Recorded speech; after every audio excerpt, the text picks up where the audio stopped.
Good morning students. आज हम हमारी जो ऑनलाइन क्लास चल रही है 11th की, इसमें जो फर्स्ट चैप्टर चल रहा है अपना रसायन विज्ञान की मूलभूत अवधारणा है। इसमें जो टॉपिक पढ़ने वाले हैं वो है आपका आवोगाद्रो परिकल्पना के अनुप्रयोग। पिछली क्लास में हमने आवोगाद्रो परिकल्पना पढ़ी थी।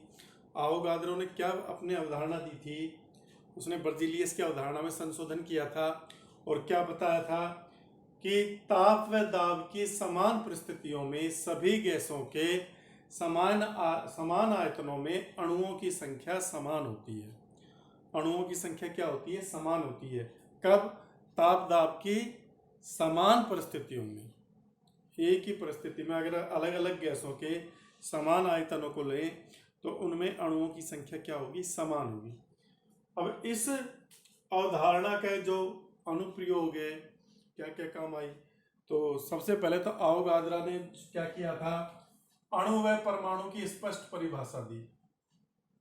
अणु व परमाणु की स्पष्ट परिभाषा ये आवोगाद्रो ने दी उसकी परिकल्पना के बाद।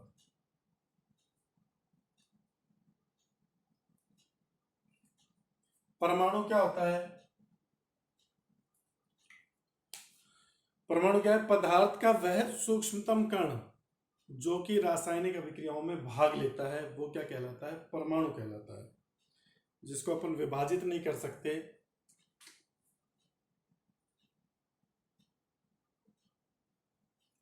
पदार्थ का वह सूक्ष्मतम कण, पदार्थ का वह सूक्ष्मतम कण जो रासायनिक अभिक्रियाओं में भाग लेता है, भाग लेता है, ये क्या कहलाता है? परमाणु कहलाता है। अणु क्या होता है? पदार्थ का वह सूक्ष्मतम कण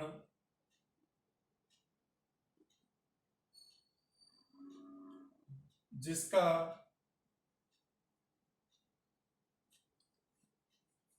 प्रकृति में स्वतंत्र अस्तित्व हो, प्रकृति में स्वतंत्र अस्तित्व हो, क्या कहलाता है? अणु, मॉलिक्यूल।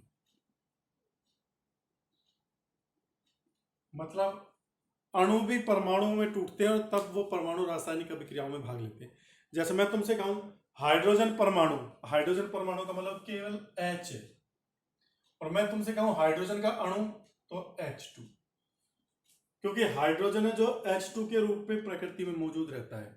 हाइड्रोजन प्रकृति में किस रूप में मौजूद है? H2 के रूप में। और लेकिन जब ये रासायनिक अभिक्रियाएं होती हैं तो ये H2 हाइड्रोजन परमाणु में टूट जाता है और वो हाइड्रोजन परमाणु फिर क्रियाएं करता है। तो परमाणु तो रासायनिक क्रियाओं में भाग लेने वाले सूक्ष्मतम कण है, और अणु क्या है? जो कि प्रकृति में जिनका स्वतंत्र अस्तित्व संभव है, जिस रूप में वो विद्यमान होते हैं, प्रकृति में जिस रूप में वो क्या होते हैं? विद्यमान होते हैं। तो इस प्रकार से आवोगाद्रो ने अणु और परमाणु की एक स्पष्ट परिभाषा देकर कंफ्यूजन को क्या कर दिया? दूर कर दिया। कंफ्यूजन क्या कर दिया? दूर कर दिया। ये तो इसकी पहली अवधारणा थी, पहला अनुप्रयोग है। दूसरा अनुप्रयोग क्या है इसका? तत्वों की परमाणुकता ज्ञात करने में, तत्वों की परमाणुकता ज्ञात करने में, ये दूसरा अनुप्रयोग है इसका।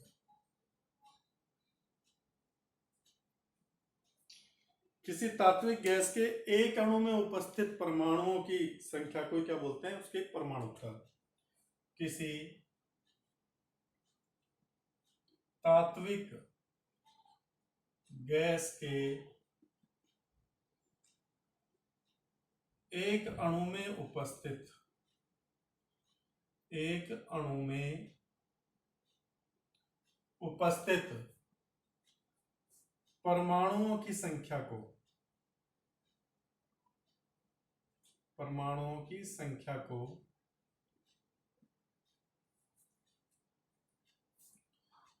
उस गैस की परमाणुकता कहते हैं।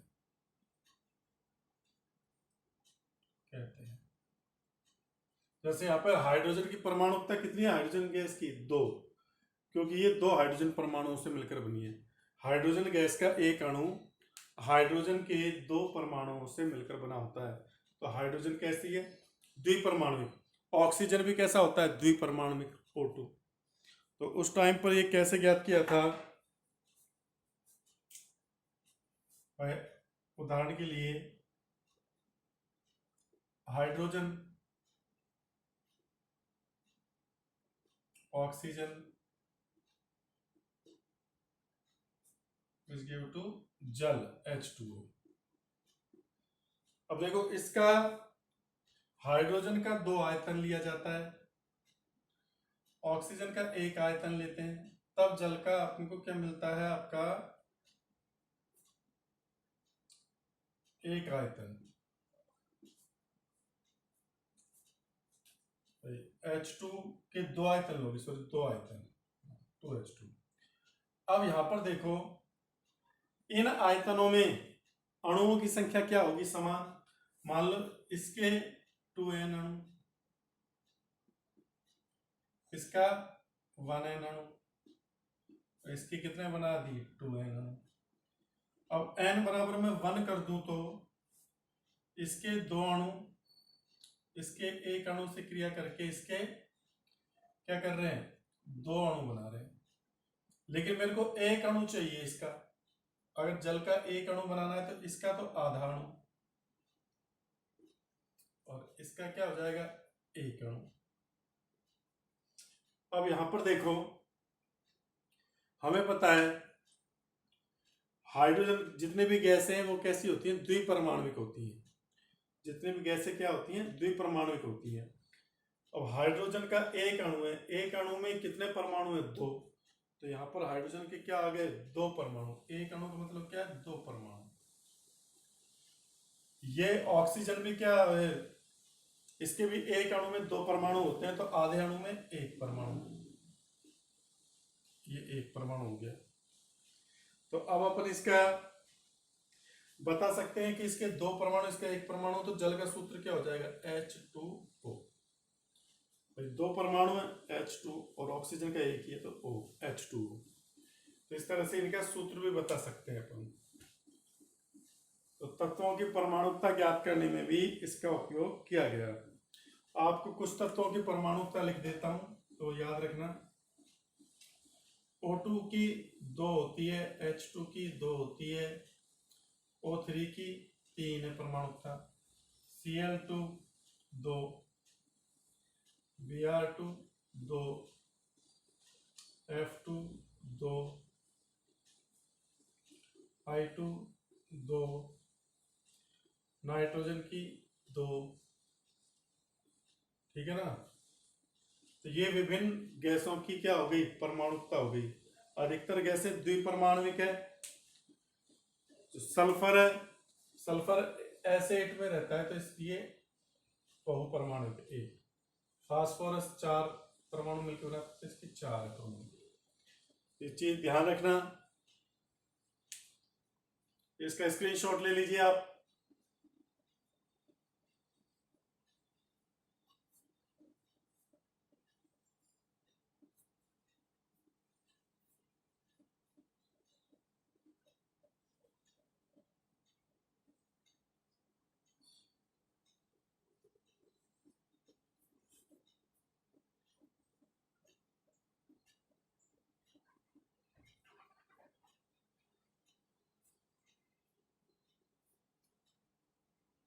हाँ भाई, स्क्रीनशॉट ले लिया इनका।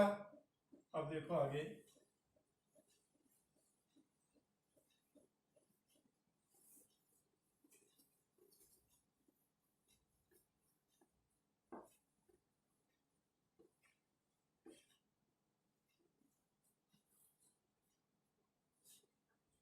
अणु भार व वाष्प घनत्व में संबंध। तीसरी जो वो है अणुभार व वाष्प घनत्व में संबंध।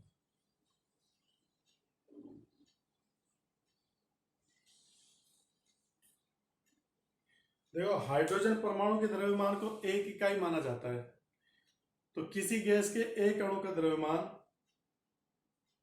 हाइड्रोजन के परमाणु की एक परमाणु के द्रव्यमान से कितना गुना भारी है, वही उसका क्या होता है, अणुभार होता है।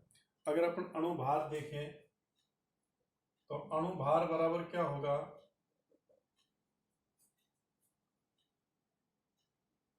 गैस के एक अणु का भार और हाइड्रोजन से उसकी तुलना करो तो हाइड्रोजन का परमाणु भार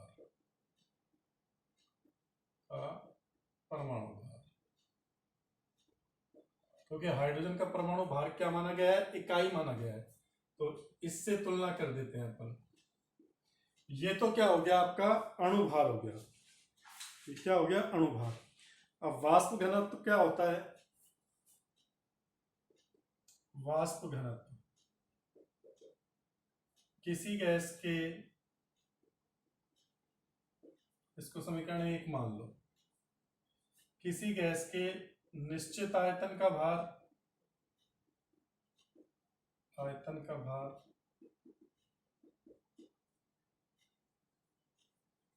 बेटा एनटीपी पर, मतलब समान ताप दाब पर, समान ताप व दाब पर हाइड्रोजन के उतने ही आयतन का भार,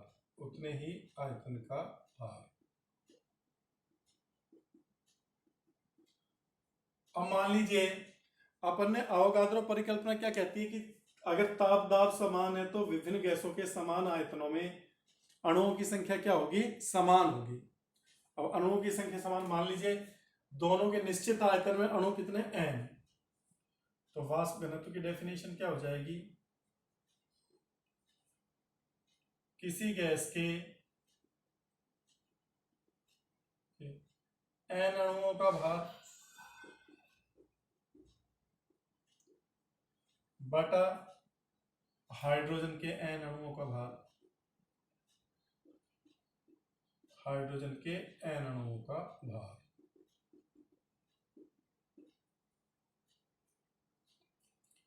अब n बराबर अपन क्या मान लेते हैं, 1,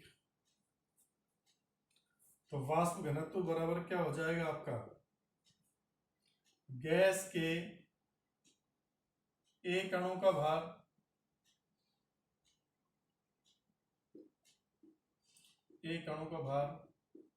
बटा हाइड्रोजन के एक अणु का भार। अब हाइड्रोजन का एक अणु में कितने परमाणु होते हैं, 2, तो 2 गुणा हाइड्रोजन के एक परमाणु का भार। ऐसा क्यों लिखा है मैंने ये, क्योंकि H2 अणु में 2 हाइड्रोजन परमाणु है, 2 इंटू हाइड्रोजन, तो इसलिए मैंने 2 इंटू हाइड्रोजन के एक परमाणु का भार, तो हाइड्रोजन के एक अणु का भार ही हो गया ये। अब देखो समीकरण 1 और यह है समीकरण 3, समीकरण 1 और 3 की तुलना करो, समीकरण 1 व 3 की तुलना करने पर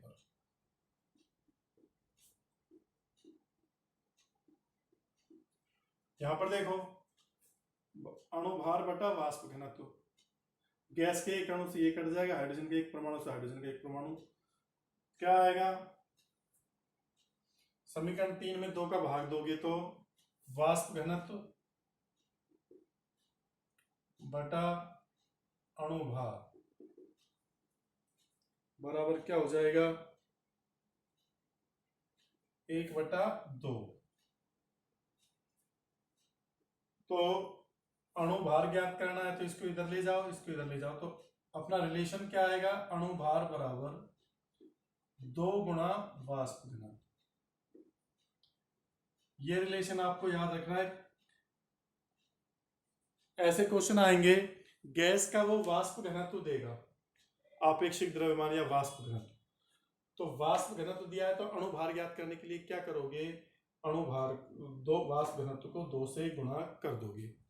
तो किसी भी गैस का जो वाष्प घनत्व होता है वो अणुभार का आधा होता है, या किसी गैस का अणुभार उसके वाष्प घनत्व का क्या होता है, दुगुना।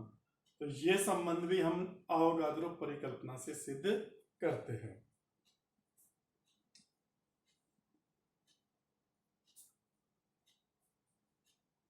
इसका स्क्रीनशॉट ले लीजिए।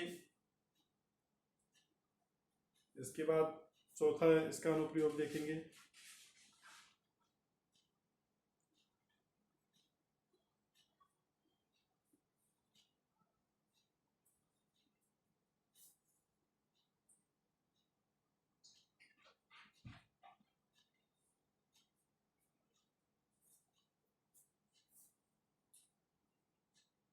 हाँ भाई, ले लिया इसका स्क्रीनशॉट।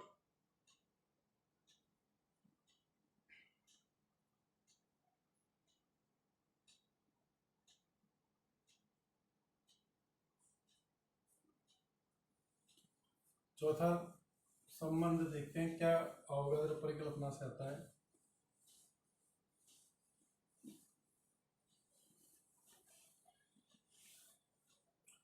चौथा है गैस का आयतन भार संबंध ज्ञात करना। गैस का आयतन भार, आयतन और भार में संबंध ज्ञात करना।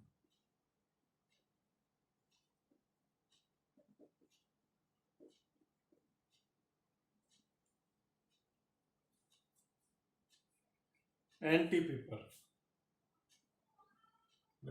एनटीपी, एनटीपी क्या है, नॉर्मल टेम्परेचर एंड प्रेशर।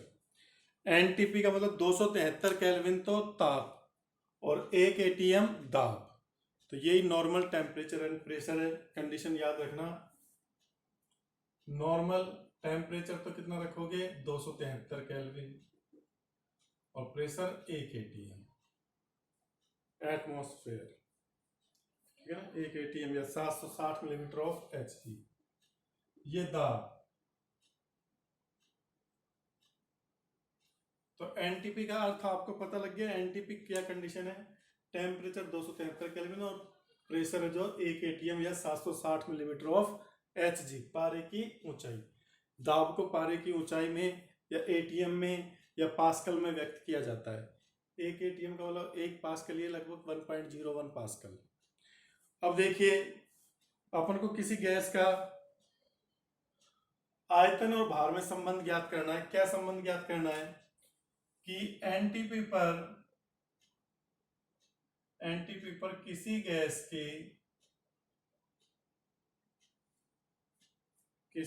के ग्राम अणुभार का आयतन, किसी गैस के ग्राम अणुभार का आयतन 22.4 लीटर होता है। ये चीज मैंने आपको मोल अवधारणा बताई थी, उसमें भी बताया था। ग्राम अणुभार का मतलब है अणुभार के बराबर मात्रा ग्राम में लेना। किसी गैस की जो अणुभार है उतनी ही ग्राम में मात्रा ले लो उस गैस की, तो वही क्या बोली जाएगी, ग्राम अणुभार। और ग्राम अणुभार का मतलब होता है 1 मोल।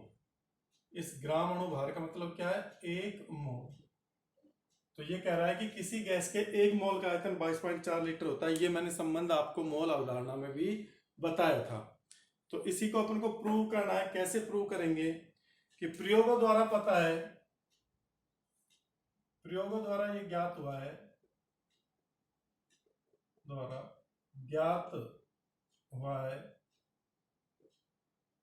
कि 1 लीटर, अगर अपन 1 लीटर हाइड्रोजन लें, 1 लीटर हाइड्रोजन गैस का भार, H2 गैस का भार 0.09 ग्राम होता है। ये प्रयोगों द्वारा अपन ने सिद्ध किया है, ज्ञात किया है कि 1 लीटर हाइड्रोजन का भार कितना है, 0.09 ग्राम। अब देखो वाष्प घनत्व बराबर, किसी गैस का वाष्प घनत्व क्या होगा, गैस के 1 लीटर का भार एनटीपी पर गैस के 1 लीटर का भार बटा एनटीपी पर हाइड्रोजन के 1 लीटर का भार। अब देखो हाइड्रोजन के 1 लीटर का भार तो अपन को पता है 0.09 ग्राम, तो इसको यूं भी लिख सकते हैं, गैस के 1 लीटर का भार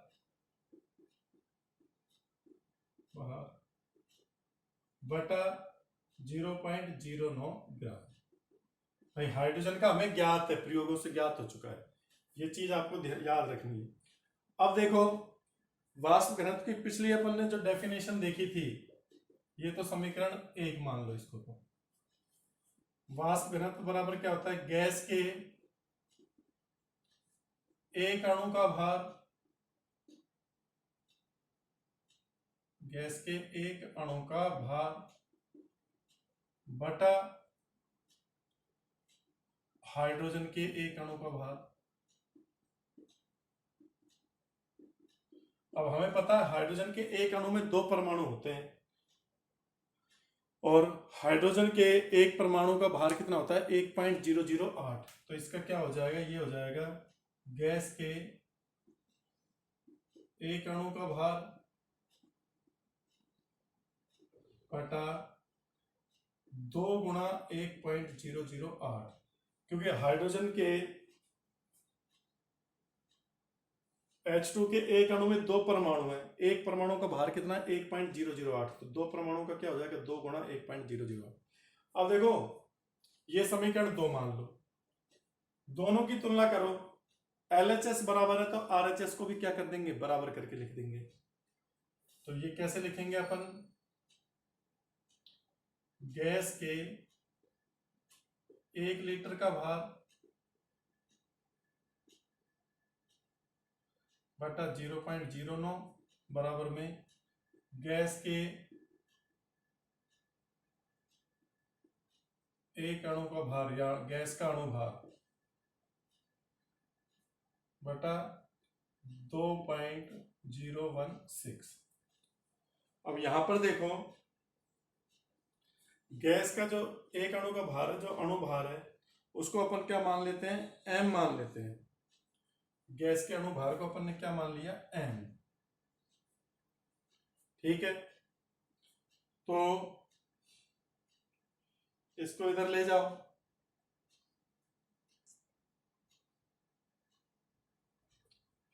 या फिर इसको इधर ले जाओ। गैस के 1 लीटर का भार कितना हो जाएगा, गैस के 1 लीटर का भार, पक्षांतरण करो, ये इधर चला जाएगा, m बटा 2.016 इंटू 0.09 ग्राम। किसमें आ गए, ग्राम में। ये 1 लीटर गैस का भार है, तो अपन यूं भी लिख सकते हैं, इतने ग्राम का आयतन कितना होगा, 1 लीटर, क्योंकि भार आयतन में संबंध चाहिए अपन को, और ग्राम अणु भार के बराबर मात्रा होनी चाहिए। अणु भार अपन ने क्या मान लिया, m, तो m ग्राम के करना है। तो एक इक्वेशन बनानी पड़ेगी अपन को, यहां पर m बटा m क्या है, अणु भार, 2.016 इंटू 0.09 ग्राम गैस का आयतन कितना होगा, 1 लीटर। इसलिए 1 ग्राम का आयतन कितना होगा, तो ये आ जाएगा नीचे 1 बटा, और ये नीचे जाएगा उसमें 1 बटा में, तो आपका क्या आ जाएगा, 2.016 तो ऊपर चला जाएगा, m इंटू 0.09। अब अपन को कितना चाहिए, किसी गैस के ग्राम अणु भार, मतलब 1 मोल ग्राम अणु भार के बराबर मात्रा का। इसलिए m ग्राम, अपन ने अणुभार क्या मान लिया है m, तो m ग्राम मात्रा ले रहे हैं। m ग्राम मात्रा का आयतन कितना हो गया, तो इंटू m से ये m कट जाएगा, 0.09 का 2.016 में भाग दोगे तो 22.4 लीटर आएगा, 22.4 लीटर। तो ये अपन ने सिद्ध कर दिया आपकी कि किसी गैस की अगर अपन ग्राम अणुभार के बराबर मात्रा लेते हैं तो उसका आयतन कितना होता है, 22.4 लीटर। ये अपन अवोगाद्रो परिकल्पना, ये अवोगाद्रो परिकल्पना है, वहीं से निकला ये। ताप दाब के समान परिस्थितियों में अणुओं की संख्या समान होती है, तो दोनों के जब समान आयतन लोगे तो अणु भी क्या रहेंगे, समान रहेंगे। तो ये अपन ने अवोगाद्रो परिकल्पना से सिद्ध किया है कि एनटीपी पर 1 मोल गैस या ग्राम अणुभार का जो आयतन रहता है वो 22.4 लीटर रहता है। ये 4 आपके क्या हो गए, अवोगाद्रो परिकल्पना के अनुप्रयोग। एक और बचा है लास्ट, इसका स्क्रीनशॉट ले लीजिए भाई, कैसे प्रूव किया है। अब तो केवल आपको ये याद रखना है, ये प्रूव आता नहीं है आजकल, इस प्रकार के क्वेश्चन आते नहीं है प्रूव करने के। 5वां पॉइंट और देख लीजिए, इसकी लास्ट एप्लीकेशन।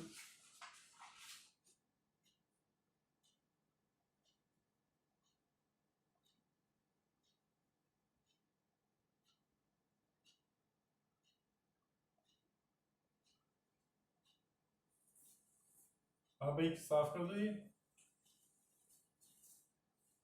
लास्ट एप्लीकेशन है।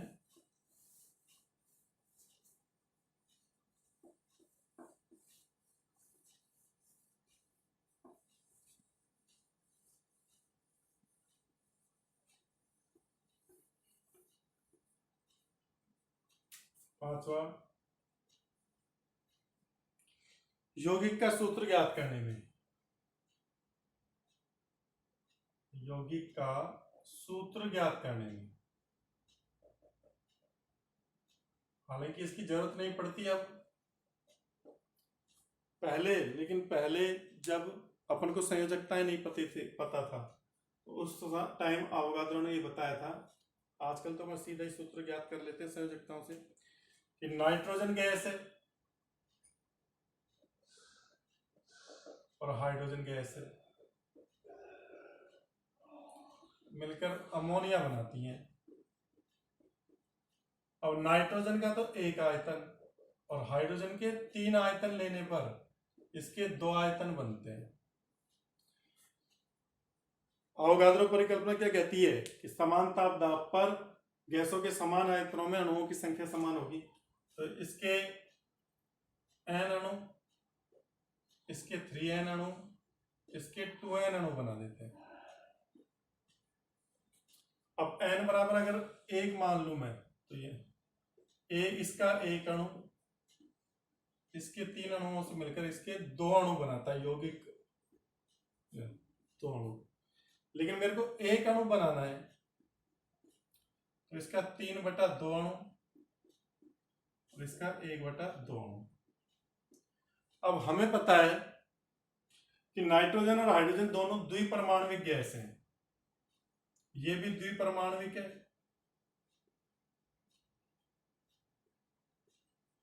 और ये भी द्विपरमाणविक है। इसका मतलब इसके आधे अणु में 1 परमाणु और इसके 3/2 अणु में 3 परमाणु है। द्विपरमाणु के 2 से गुणा करोगे ना तो 1 परमाणु और ये 3 परमाणु। और इसका 1 अणु है, तो 1 अणु में नाइट्रोजन का तो 1 परमाणु और हाइड्रोजन के 3 परमाणु, तो इसका सूत्र क्या हो गया, NH3। इस तरह से ये ज्ञात किया जाता है। तो अवोगाद्रो परिकल्पना से विभिन्न यौगिकों के सूत्र भी ज्ञात किए गए। ये आज अपन ने अवोगाद्रो परिकल्पना के सारे अनुप्रयोग पढ़ लिए। परमाणु अणु में अंतर बताया था, परमाणुकता के बारे में बताया, गैसों की परमाणुकता, यौगिकों का सूत्र ज्ञात करना, अणुभार और वाष्प घनत्व में संबंध बताया कि अणुभार बराबर में 2 गुणा वाष्प घनत्व, और गैसों के आयतन भार में संबंध बताया कि गैसों के ग्राम अणुभार के बराबर मात्रा का जो आयतन रहता है वो 22.4 लीटर होता है एनटीपी पर। ये 5 एप्लीकेशंस थी जो मैंने बता दी आपको।